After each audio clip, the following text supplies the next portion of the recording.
Ce programme vous est offert par l'Union camerounaise de brasserie, UCB.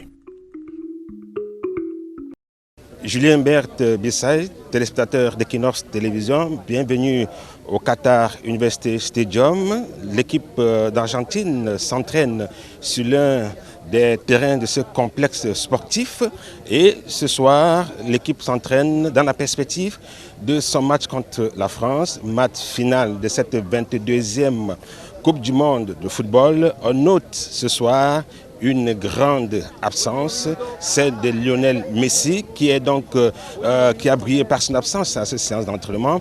Et alors des questions fusent, est-ce qu'il est forfait pour cause de blessure? Est-ce qu'il y a un problème Lionel Messi au sein de cette équipe? J'ai avec moi un spécialiste du football argentin, issu particulièrement cette équipe, mais les nationalités brésiliennes. Bonsoir Thiago. Bonsoir, ça va? Alors, vous avez, n'est-ce pas, échangé avec le staff de cette équipe argentine. Pourquoi Lionel Messi, pourquoi Alvarez, pourquoi sont-ils absents à ces séances d'entraînement? Je pense que ce ne sera pas quelque chose de très grave. Dans le dernier match pour la demi-finale, il est sorti de le terrain avec la main dans le cuisse. Mais je pense que c'est une espèce de précaution. Je ne pense pas que c'est très grave. Il va jouer. C'est le dernier match d'une Coupe du Monde de Messi. Il a 35 ans. Ça sera le rêve de gagner la Coupe du Monde contre l'équipe de France. Donc, on sait l'importance de Lionel Messi pour le foot. Je pense que même s'il y a quelqu'un de lourd ou quelques problèmes, que ce n'est pas très grave, il va jouer. Et ça sera un match incroyable de Messi contre Mbappé, de France contre Argentine. De manière générale, quelles sont les dernières nouvelles de cette équipe? Elle s'est qualifiée depuis mardi, elle se prépare pour la finale dimanche.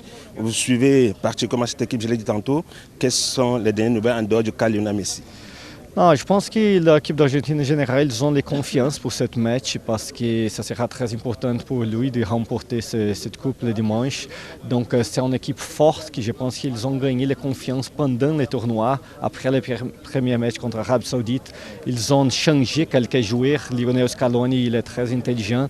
Donc on sait que l'équipe de France a une équipe collective très forte, mais le moment d'Argentine, je pense que ça sera un match dur pour les deux équipes. Si je pourrais dire peut-être 50% de probabilité pour chaque côté. Voilà, 50% de probabilité de chaque côté, c'est son pronostic. Il faut peut-être le rappeler que l'Argentine joue dimanche contre la France. La France qui s'est entraînée aujourd'hui malgré son match de demi-finale disputé hier contre le Maroc.